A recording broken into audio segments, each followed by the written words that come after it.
bonjour à tous et bienvenue pour la deuxième conférence de cet après-midi et de ce cycle textile, mode et textile qui d'ailleurs au fil des interventions nous montre la diversité du secteur. J'ai plaisanté tout à l'heure, c'est vrai que sur le créneau précédent on avait une marque qui adresse une cible des hommes de plus de 45 ans pour des vêtements outdoor distribués uniquement online. A priori, avec la griffe même comme des garçons, c'est une autre histoire, un autre segment de la mode. Je ne peux pas vous en dire beaucoup plus, sinon qu'on va parler de digitalisation supply chain avec Influx et les solutions Bext. Parce que moi aussi, j'ai tout à découvrir, messieurs, de ce témoignage. On part pour 45 minutes d'intervention. Et comme à l'habitude, je vous rappelle que vous aurez la possibilité, sur les 10 dernières minutes, de poser des questions. N'hésitez pas à y réfléchir, à avoir cet élément en tête tout au fil de leur présentation. Donc, le titre, bon, la marque comme des garçons digitalise sa supply chain. Ça tombe bien sur Supply Chain Event. Et pour en parler, nous avons finalement 3 personnes.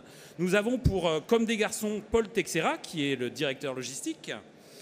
Et pour Influx, nous avons à la fois Frédéric Cousin, directeur commercial et marketing, et Fabrice Ponvert, qui lui aussi officie sur le volet marketing et communication. Messieurs, c'est à vous.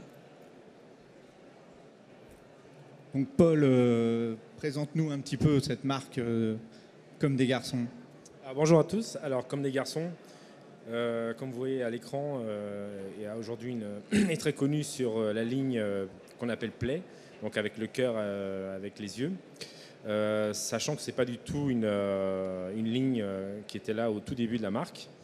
Au tout début, c'était plutôt un positionnement très underground sur plutôt haute couture, donc d'origine japonaise, début des années 70. Et donc cette ligne, elle est là seulement à peu près depuis une quinzaine d'années, qui a fait sortir un petit peu comme des garçons de son positionnement qui était un petit peu, on va dire, assez marginal, pour être révélé un peu plus au grand public. Et donc c'est cette marque, enfin en tout cas c'est cette ligne-là qui maintenant est très iconique pour la marque comme des garçons.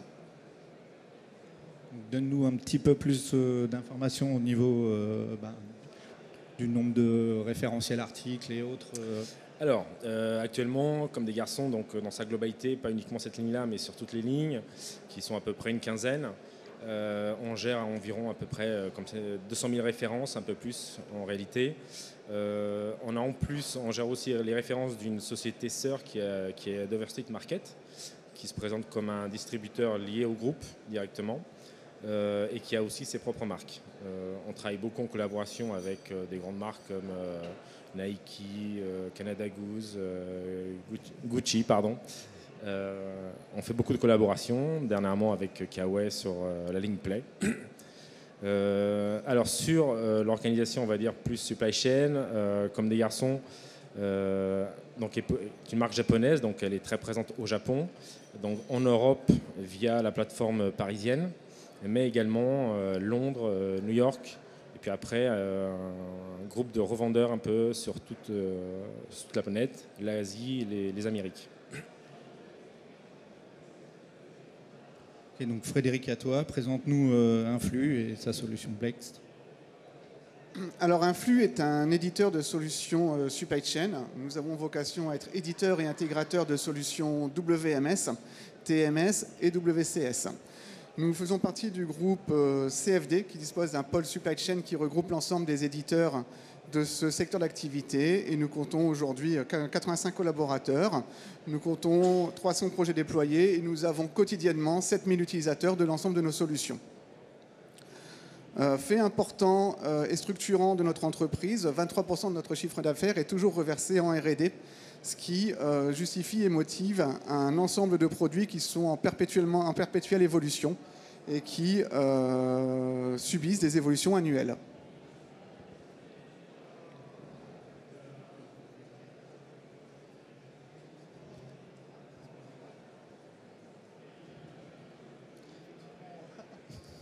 Donc pour illustrer plus en avant l'ensemble de nos solutions, l'idée c'est qu'effectivement, au fil des années, nous avons pu éditer donc des WM, un WMS, un TMS et un WCS. Et la particularité de la démarche produit initiée par Influx, c'est d'avoir une solution, d'avoir un socle logiciel unifié qui nous permet de considérer l'ensemble de ces produits comme étant des modules interchangeables et adaptables les uns avec les autres. L'idée, c'est effectivement que l'ensemble de nos utilisateurs puissent disposer de l'ensemble des besoins à couvrir par la supply chain autour et au sein d'une seule et même ergonomie. Donc, dans le textile, je vois que beaucoup de références sont présentes. Alors, Influx est historiquement présent dans l'univers textile et retail. Alors, effectivement, le sujet du jour, c'est de discuter de l'enseigne Comme des garçons. Mais on compte parmi notre base installée tout un ensemble de références significatives que l'on a citées ici sur ce slide, de Misogreen à Smalto, avec des dimensions d'entreprise et des dimensions de réseau toutes différentes, avec malgré tout un effort commun qui est la volonté d'omnicanalité qu'on retrouve de manière persistante sur l'ensemble des volontés des marques que l'on a la chance d'accompagner. Cette présence dans l'univers du textile nous a permis, dès le début, dès la construction du produit WMS d'Influx, d'embarquer nativement toutes les composantes et toutes les particularités nécessaires à l'exploitation d'un WMS dans l'environnement textile, à commencer par les notions de référence coloritaille, les BL en mode matriciel, et tout ce qui va faire la particularité de l'exploitation d'un environnement et d'un entrepôt textile.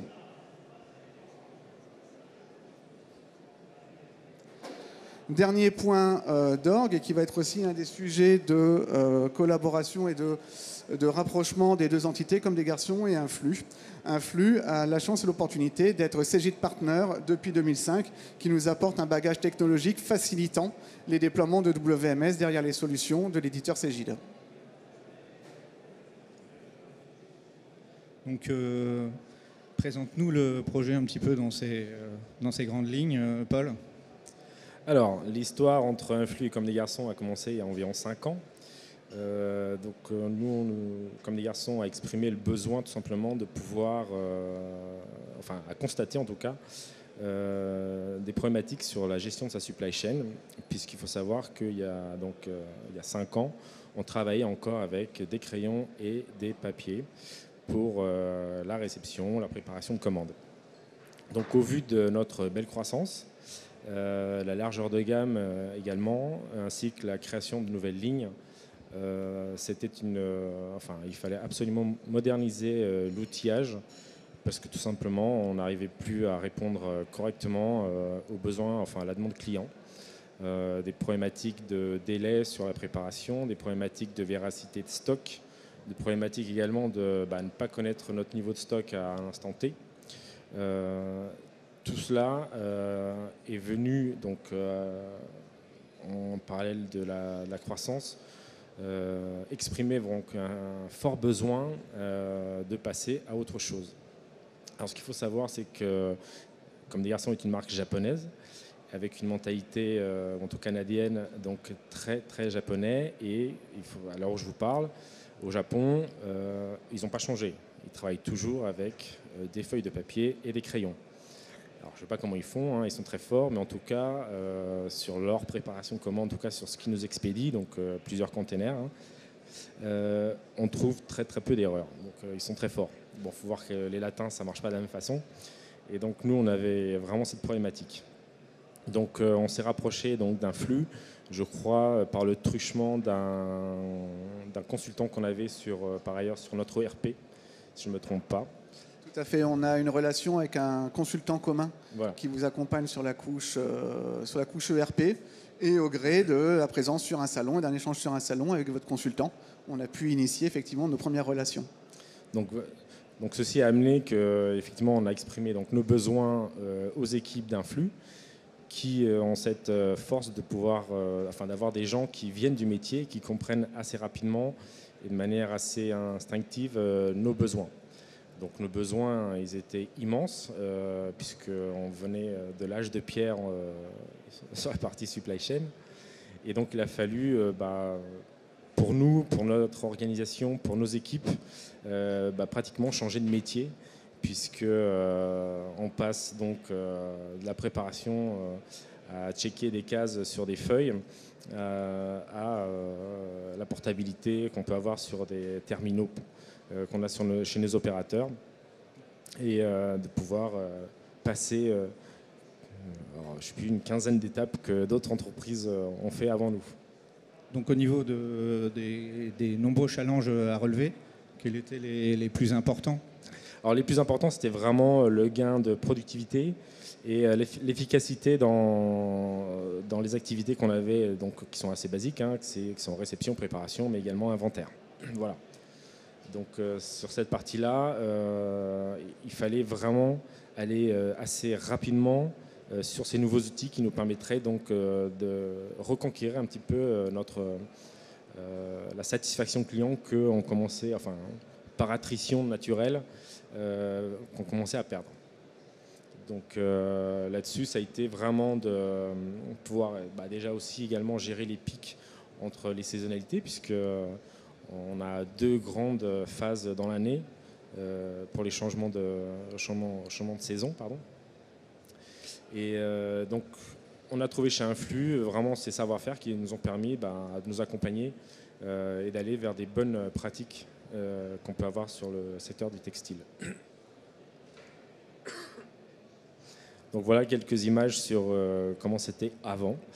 Donc des petits papiers pour essayer de retrouver les produits, un rangement approximatif sur une volumétrie qui ne cessait de croître.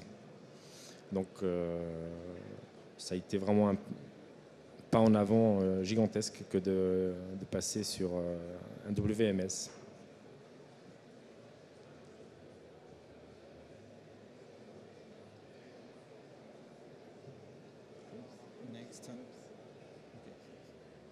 Donc, au niveau du projet, donc chez Influx, comment vous avez animé ça et quelles ont été les différentes étapes?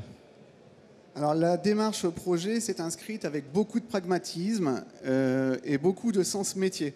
L'une des particularités des équipes d'Influx, c'est que l'ensemble de nos intervenants, l'ensemble de nos collaborateurs sont avant tout des professionnels de la supply chain, sont issus de cet environnement, et on a vocation à en faire des informaticiens ou des chefs de projet. Et donc cette démarche et cette connaissance de l'environnement logistique et a fortiori de l'environnement textile nous a permis d'aborder les contraintes projet et les attentes et de venir rencontrer les attentes projet de l'équipe Comme des Garçons avec beaucoup de pragmatisme et beaucoup de sens métier. Le deuxième axe important, il était de pouvoir s'insérer, de pouvoir garantir le déploiement de la solution entre 2 moments forts pour une entreprise textile telle que Comme des Garçons, et de pouvoir s'inscrire entre les 2 phases, le changement de l'intersaison finalement. Et donc, cette contrainte projet, cette contrainte de planning nous a amené à être fortement présents dans l'accompagnement au changement. Comme le disait Paul, l'idée c'est de passer d'un crayon papier à l'utilisation d'un terminal mobile, à l'utilisation de tout un ensemble de sections d'outils informatiques. Et donc on a été fortement présents dans l'accompagnement au changement, avec l'idée de, encore une fois, j'insiste sur le terme, d'être pragmatique et de pouvoir utiliser les fonctionnalités standards et les best practices qu'offre la solution Bext.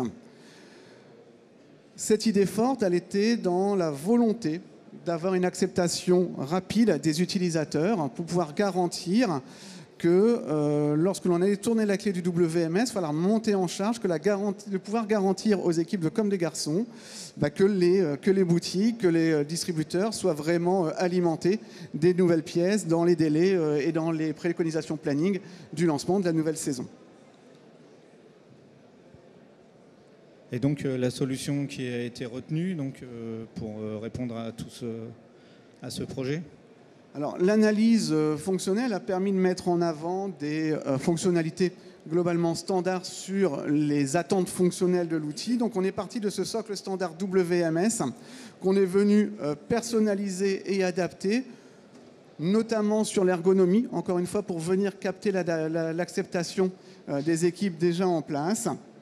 renforcée par le fait que déjà nativement dans ce socle standard, on embarque déjà l'ensemble des fonctionnalités nécessaires à l'exploitation textile. Donc j'y reviens, les notions de RCT, la capacité d'appréhender le stockage du suspendu versus le stockage des pièces pliées, qui est une contrainte différente, les fonctions de resserrage pour pouvoir garantir un taux de remplissage et un taux de couverture de par les contraintes d'emplacement qu'avait l'entrepôt comme des garçons, et de pouvoir rapidement, alors non pas balayer, mais adresser avec confiance le volet interface, puisqu'il y avait nécessité d'interfacer VEX WS avec le RP Columbus à l'époque. Et effectivement, le partenariat technologique entre Influx et Cegid nous a permis effectivement de rapidement passer sur cette contrainte technique qu'on connaît tous et toujours dans le cas d'un déploiement WMS avec un ERP déjà en place.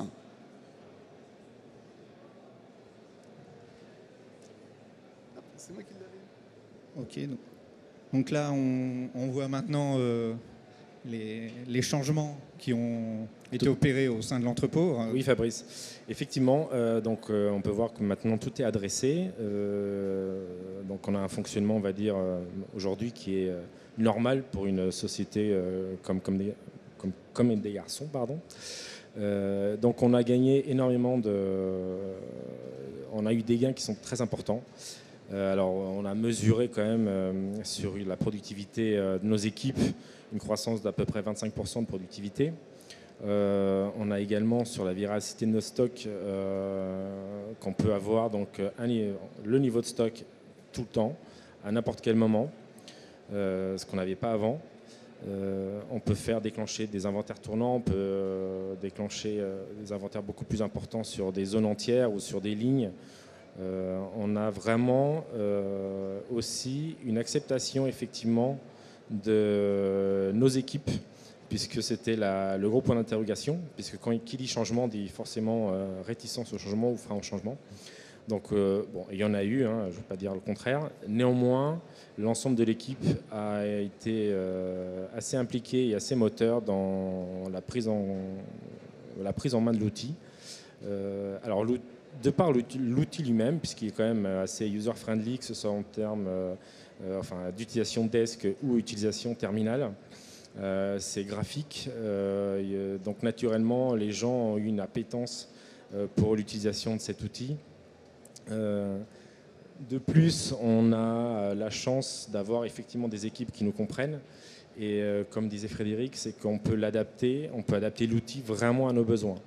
Et donc depuis l'implémentation qui a été faite donc il y a maintenant à peu près 5 ans, notre outil n'a cessé d'évoluer en fonction de nos nouveaux besoins, puisque on a une belle croissance, que ce soit en termes de largeur de gamme, en termes de volume, mais surtout en termes de largeur de gamme. Et donc ça a amené des nouvelles problématiques et donc des nouveaux besoins sur la partie outillage. Donc c'est sûr qu'avec un outil qui ne permettrait pas d'évoluer, on serait très vite coincé. En tout cas, il faudrait adapter notre fonctionnement opérationnel terrain par rapport à l'outil, alors qu'aujourd'hui, c'est vraiment l'inverse. Aujourd'hui, on a des demandes de nos clients ou de nos fournisseurs, qui soient internes ou externes, et l'outil peut s'adapter, moyennant évidemment l'intervention des équipes d'Influx. Et donc, ça nous permet donc d'avancer et d'adapter l'outil. Donc, comme j'avais dit, on a eu donc des gains importants de productivité, des taux de service qui sont très forts. Aujourd'hui, on a marqué un taux de service de 99%.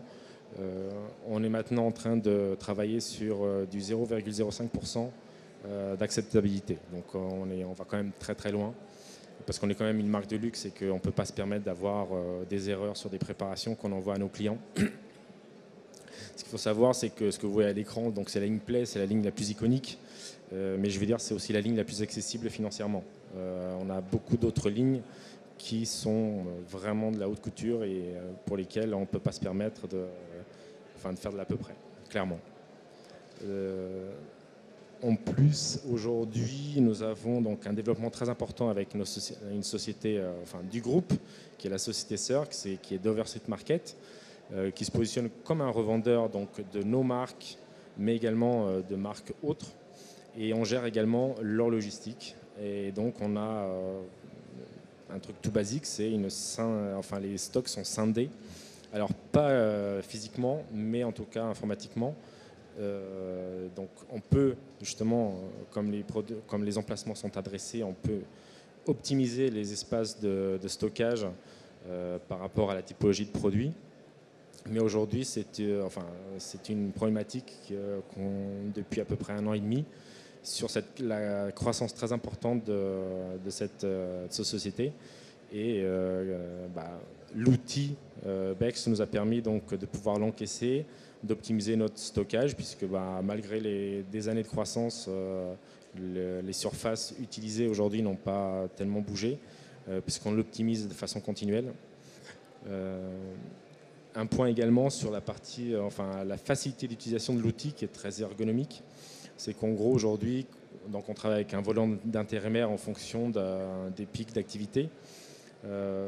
En une demi-matinée, un simple opérateur qui n'a jamais fait de préparation, qui n'a jamais fait de logistique, est capable tout seul d'aller commencer à faire ses premières préparations. Voilà. Donc c'est quand même, la prise en main est quand même très très simple.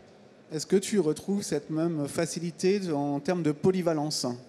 Également, puisque nos équipes, l'ensemble de nos équipes sont capables de tout faire, absolument tout.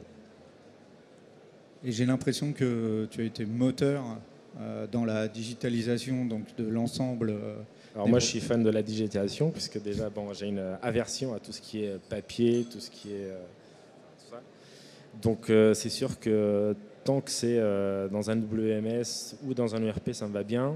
On peut y accéder tout le temps, à tout moment, et ça permet une fluidité de transmission de données vers nos clients, vers des prestataires de transport, depuis nos fournisseurs ou vers nos fournisseurs. Donc aujourd'hui d'ailleurs on commence à travailler de façon plus étroite avec nos fournisseurs principaux qui sont évidemment notre maison mère au Japon, mais pas que, également avec Converse.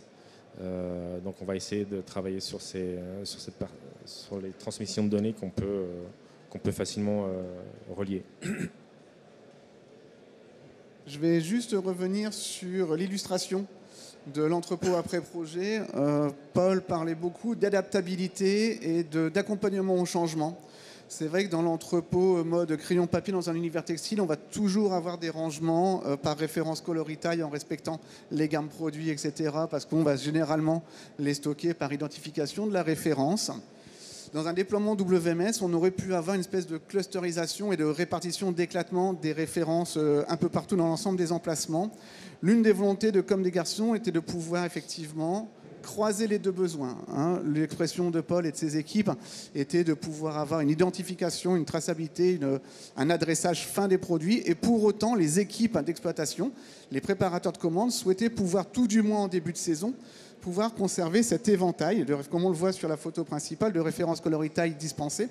Et on a réussi, au travers de l'adaptabilité du produit, à faire croiser les deux besoins. Un besoin logiciel de pouvoir avoir de l'adressage, de l'optimisation des emplacements et minimiser les déplacements des opérateurs. Et pour autant, tout du moins sur un début de saison, garantir un rangement à la référence coloritaille pour continuer à les accompagner sur les pratiques habituelles.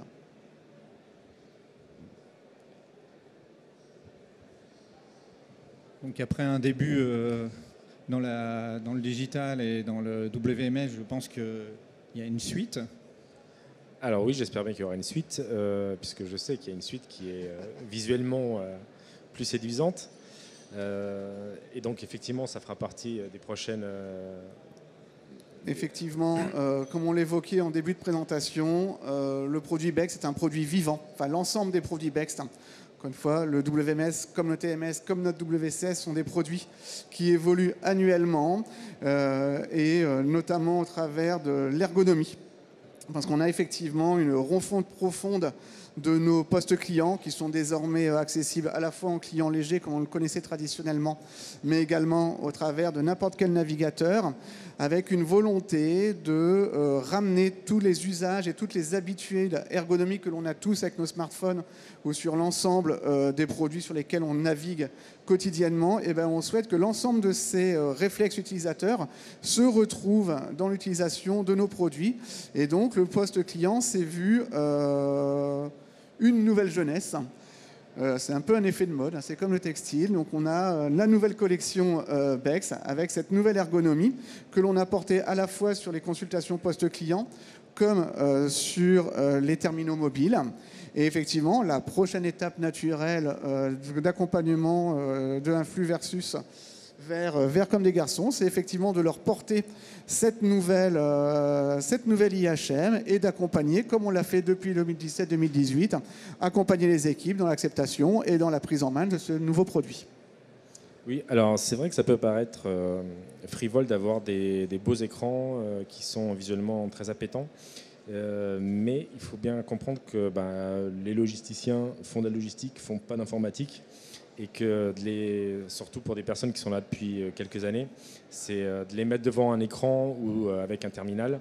Il faut que ça leur parle, il faut que ce soit visuellement effectivement agréable, surtout quand on passe ça, parce qu'on a quand même des gens qui passent leur journée dessus, et donc il faut que ce soit agréable à utiliser. Et c'est vrai qu'on a en tout cas, c'est ce qu'on retrouve dans les produits de chez Influx. C'est que, en tout cas, le retour qu'on a des équipes, c'est que c'est simple à utiliser, c'est assez instinctif, c'est agréable et qu'on n'y va pas à reculons quand il faut ouvrir un écran, qu'il faut chercher de la data, qu'il faut organiser les préparations ou les réceptions. Donc ça reste un outil qui est quand même simple à utiliser pour des non-spécialistes. Et ça, c'est quelque chose de... je pense que dans l'ensemble des utilisateurs de ce genre d'outils, c'est un point primordial, c'est de pouvoir effectivement capter l'attention des utilisateurs. Et nous pourrons garantir un affichage et une traduction en japonais le jour où on devra accompagner Paul à la maison mère. Ça, c'est un objectif très ambitieux.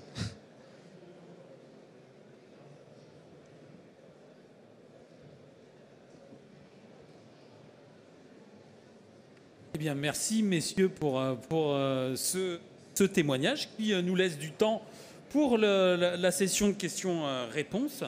C'est parfait. D'ailleurs, je vais peut-être me charger moi-même de poser la première parce que je suis curieux. Alors, vous m'avez coupé l'herbe sous le pied. Je vous ai dit que tout à l'heure, la première question que j'aimais bien poser, c'est comment vous êtes rencontrés. Vous l'avez dit. Mais du coup, moi, je me tournerai vers vous, Paul, pour m'interroger. Il y a 5 ans, au moment quand vous êtes interrogé sur le fait de digitaliser la chose, de rompre avec le papier et le crayon, est-ce que c'était en balance avec le fait, sinon, d'externaliser la chose? Parce qu'on imagine qu'un prestataire serait arrivé. C'était... Oui, alors la question s'est posée. Et du coup, la corollaire, c'est que fait-on de nos équipes? Comme des garçons, un management très, on va dire, paternaliste. On prend soin vraiment des salariés. On a un turnover qui est très faible. Les gens se sentent bien chez Comme des garçons. Et donc, cette question-là a été évacuée finalement assez rapidement.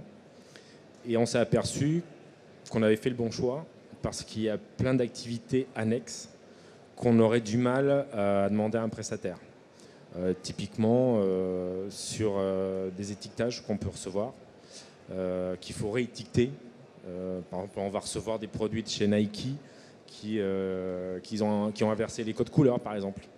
Alors on peut le demander à un prestataire, mais il n'y aurait pas cette réactivité, il n'y aurait pas cette compréhension qu'on peut avoir, nous, directement des produits. Alors ça, c'est des exemples qui me viennent rapidement, mais on constate beaucoup de choses qui sont finalement assez informelles, mais qui sont très importantes du fait qu'on est situé vraiment sur de la haute couture pour certains produits. Et qu'un prestataire ne peut pas faire, puisque nous avions déjà un flux qui était géré par un prestataire, et on a connu énormément de problèmes, et c'est un flux qui a été internalisé chez nous. Et ce n'était pas des petits volumes. Donc voilà. D'accord, je me tourne vers la salle. Alors, n'hésitez pas à poser une question. On ne présumera pas du fait que vous travaillez encore avec papiers et crayons parce que vous posez une question. Hein. Ça peut être... voilà, chacun fait avec son histoire d'entreprise. Je vois qu'il y a une question là. Il y en a une. Bonjour. Alors, j'étais pas là au début, donc peut-être que vous avez évoqué les chiffres que je vais vous poser, mais... Est-ce que vous pouvez nous donner un ordre d'idée de l'enveloppe d'investissement sur ce projet pour le WMS, par exemple, et le ROI associé? Je ne peux pas. Bon, ben voilà. Bah, écoutez, merci. Je suis vraiment désolé, mais, Non, j'ai les gens d'Influx qui m'ont demandé beaucoup de chiffres et ma direction m'a dit il n'y aura pas de chiffres. Très bien. Voilà. Il y avait une autre question. La jeune femme. Bonjour, Marianne Milbain, Aldi France. J'ai une question. Aujourd'hui, nous, on travaille encore avec du papier et... vous m'entendez? Oui. Ouais. On travaille encore avec du papier et des crayons. Et justement, on est en train de faire un peu le switch sur la partie digitalisation. Et comment est-ce que vous avez vendu le projet à vos équipes, sachant que le papier marche très bien chez nous, Aldi? Donc, comment vendre le produit aux équipes pour qu'elles puissent justement y adhérer, au-delà de l'aspect ergonomie des outils? On l'a vendu sous on va dire le flambeau de la facilité de travail. Puisqu'aujourd'hui, c'est vrai qu'avoir un terminal et biper juste des codes barres reste quand même plus simple que d'avoir une feuille, un crayon et mettre des croix. On a aussi vendu le fait que ça va aussi fiabiliser la qualité de leur travail. Puisque on voit si vous scannez le mauvais code, l'outil vous le dit tout de suite. Si vous avez une erreur sur votre stock, l'outil va vous le dire tout de suite également. Donc on l'a vendu sous l'aspect de faciliter le travail au quotidien des opérateurs. Et, bonus, c'est de vraiment valoriser la qualité de leur travail. Puisque même si on travaille avec des feuilles et des crayons, la qualité du travail, elle est là. Les clients sont quand même servis globalement, sont bien servis. Donc, comment valoriser ça avec un nouvel outil tout en rendant leur travail plus simple? On a vendu comme ça. Pour rebondir sur ce que disait Paul, effectivement, on parle d'un projet logiciel de digitalisation, mais l'humain reste vraiment au cœur de ce projet. Et effectivement, les vecteurs importants d'acceptation au niveau des équipes vont porter, Paul le disait en filigrane, sur la pénibilité. On constate que les opérateurs se déplacent moins. Ça leur permet également d'être présents et d'être intervenants sur des opérations qui ont plus de valeur ajoutée. L'administration des inventaires tournants, la fiabilité du stock, l'administration au travers d'écrans tels qu'on les a présentés donne de la valeur ajoutée au quotidien des opérateurs. Et l'un des petits fils rouges importants, et c'est vrai qu'on ne l'a pas témoigné, mais ça fait écho à ce que vous demandiez, il est important d'impliquer dans une certaine mesure les utilisateurs dans le choix du matériel que vous allez utiliser. Aujourd'hui, les terminaux mobiles, il en existe pléthore sous différents modèles. Le fait de les impliquer en amont de phase sur votre projet, dans l'acceptation et dans la captation et dans la volonté d'utiliser tel ou tel matériel sera déterminant et important. Une autre question, devant.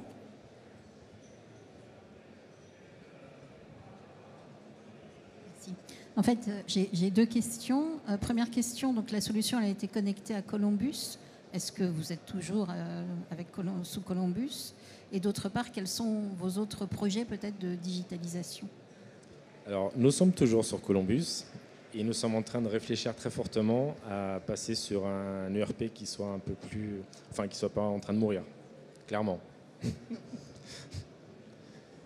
Et les projets de digitalisation, c'est de faire en sorte que toutes nos filiales, notamment Londres, New York, Los Angeles, puissent avoir accès au stock de chacun, puisse avoir accès au stock de l'autre. Voilà. Autre question, comment vous avez accompagné le changement au niveau de vos collaborateurs? On leur a mis le terminal dans la main et on leur a dit vas-y. Non. Évidemment, ils ont été accompagnés, on leur a expliqué, ils ont été suivis. Puisque d'abord, ça commençait par une phase où on a formé les cadres, qui eux-mêmes après ont formé les opérateurs. Et aujourd'hui, les opérateurs, on va dire, ils sont un petit peu seniors et ils maîtrisent plutôt bien, voire même très bien l'outil. Et ils sont capables d'être suffisamment pédagogiques, alors qu'ils c'est pas leur métier, ils n'ont jamais fait ça de leur vie, pour former les nouveaux arrivants. Et je crois qu'il y a une paire de lunettes par terre. Ça reste un point important qui tient à cœur des équipes d'influx, des équipes de déploiement. Justement, dans une phase projet, vous avez de l'accompagnement à recette, puis à un moment donné, on décide de ce fameux go live et on décide de tourner la clé et de démarrer le produit. Et donc, on a une volonté d'accompagnement au démarrage qui n'est pas tant porté sur l'aspect logiciel, bien qu'il en fasse partie. Il a toujours des petits coups de tournevis à porter dans nos outils. Mais la séquence importante dans l'accompagnement au démarrage, et c'est quelque chose auquel on tient énormément chez Influx, c'est justement l'accompagnement de l'utilisateur. Parce qu'il est passé par des phases de recettes, mais un lundi matin, il est face à son terminal radio, il a des commandes à faire partir. Et l'ensemble de nos équipes de déploiement sont là pour accompagner les utilisateurs finaux et non plus les key users, comme on a pu l'avoir sur toutes les premières phases de projet. Alors, on parle beaucoup des utilisateurs, des opérateurs, et leur rôle est clé dans le succès d'un projet de digitalisation. Par contre, je remarque, c'est que le mot données, le mot data, je ne crois pas qu'il soit apparu. Comment on digitalise quand on travaillait au papier-crayon? Alors certes, il y avait un ERP, mais est-ce qu'il y a eu quand même, avant même le déploiement de l'outil, la question de savoir quelles sont les données qu'on peut mobiliser, les données informatiques quand même, et il y a comme ça tout un socle de données à identifier et à mettre en œuvre. Alors, c'est vrai qu'on a récupéré énormément de données de la part de notre ERP, que ce soit les références des produits, les codes couleurs, les codes taille, etc. Mais aujourd'hui, l'outil nous permet d'extraire des données sur le fonctionnement lui-même de la supply chain, c'est-à-dire sur des taux qu'on peut calculer, des taux de couverture, des taux de service. Oui. Donc finalement, les données de base dont on avait besoin, elles étaient intrinsèquement liées au produit, donc ça forcément on les avait. Mais après, les données, on les génère directement de l'outil puisque ça va pouvoir, finalement, ça nous donne des données sur l'activité. Donc après, à partir de là, on les fait vivre, on les récupère, on les fait vivre. Mais il y a toujours une communication qui se fait entre le WMS et notre ERP de façon continue. Mais effectivement, et on le constate dans des schémas comme le fonctionnement comme des garçons, au-delà d'un rôle opérationnel, finalement, le WMS devient un outil de mesure de la qualité. Effectivement, l'ensemble concentrateur, l'automatisation de la récupération des données va permettre assez spontanément et très rapidement à des entreprises de pouvoir commencer à mesurer les indicateurs de qualité et d'avoir un peu cet aspect supervision. Alors on peut l'imaginer, donc il y a la qualité intrinsèque de la qualité de livraison, on peut imaginer des indications de fidélisation, de comportement des retailers, de comportement d'achat lorsqu'on est sur des phénomènes de B2C. Et je pense que la prochaine vocation, et c'est déjà en marche, la vocation d'un WMS va devenir effectivement un collecteur d'informations, un outil presque d'analyse statistique et encore une fois, fortement un outil de contrôle et de mesure de votre qualité. Très bien, une autre question? Sinon, moi je continue. Parce que au finish, vous nous avez parlé de l'enjeu qui était d'accompagner notamment l'extension de la gamme. Alors, si j'ai bien vu, c'est 200 000 SKUs avec les déclinaisons de taille et de couleur. Donc, une belle gamme déjà. Mais est-ce qu'il y a aussi, en parallèle, une problématique d'évolution de vos canaux de distribution avec ce que ça peut supposer d'évolution dans les modes de préparation et autres? Alors c'est un sujet un petit peu tabou chez Comme des garçons. C'est qu'on a des équipes, en tout cas des gens qui sont plutôt jeunes et qui poussent à aller vers des nouveaux canaux de distribution, notamment via le web. Et puis, il y a la mentalité de la marque qui ne veut pas, ça a été une fin de non-recevoir, qui dit non. Nous, on va garder notre positionnement, on est underground. Si les gens veulent acheter nos produits, ils doivent venir nous chercher. On n'ira pas à eux. Donc voilà. Après, on a notre société sœur qui est d'Overstreet Market, qui elle est un distributeur, clairement, et qui eux vendent sur le web. Donc on peut retrouver nos produits Comme des garçons, pas tous, via notre société sœur qui est Dover Street Market, et sinon via des revendeurs avec qui on travaille depuis des années. Mais les produits, puisque vous avez indiqué que cette société sœur, vous avez pris la main sur la gestion de leur flux dans cet entrepôt. Oui. Donc ça veut dire que vous avez récupéré le sujet. Tout à fait. C'est un projet qui va venir. Mais aujourd'hui, Dover Street Market n'existe pas à proprement parler, par exemple, sur la France. Et, alors le concept, c'est quoi Dover Street Market? C'est on prend un bâtiment complet de 4-5 étages et ça devient un lieu de vente. Donc il y en a un à Londres, ça a été le premier. Il y en a un à New York, Los Angeles, Shanghai et les autres j'ai oublié, Australie également. Et donc ce concept-là, maintenant, va arriver sur Paris. Et effectivement, nous, on va être obligés de changer notre façon de travailler et de pouvoir répondre aux futures commandes potentielles qu'il y aura sur le web. Effectivement.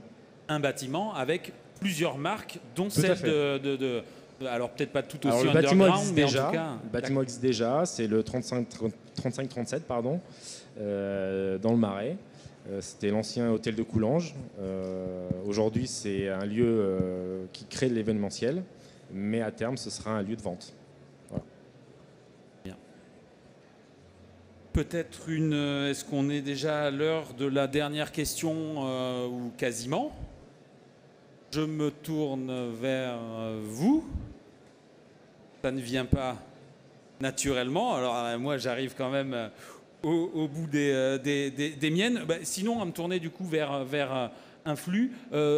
Ces acteurs qui franchissent le pas du digital et comme le disait Paul, en grillant un certain nombre d'étapes, en passant directement d'un processus à l'ancienne à un monde digital, ça représente une proportion significative de vos utilisateurs. Du moins, il y a toujours un enjeu de cet ordre à l'échelle du marché. Ça reste une part significative du marché qui nous est adressée. Effectivement, on retrouve encore dans l'ensemble des consultations qu'on reçoit des démarches comme celles qui sont initiées par Comme des garçons, que l'on adresse avec la même solution, avec la même suite logicielle que lorsque l'on adresse des projets plus en approche complexe, en approche solution, avec dans des dimensions de renouvellement. La démarche d'un flux au travers de son produit Bext, c'est de pouvoir presque faire ce grand écart entre ces deux demandes du marché et de pouvoir les adresser avec cette même solution, avec ce même socle technologique unifié, afin de garantir à l'ensemble de notre parc client l'évolutivité et la modularité de l'ensemble de nos produits. Eh bien, merci messieurs pour cette intervention. Merci à vous.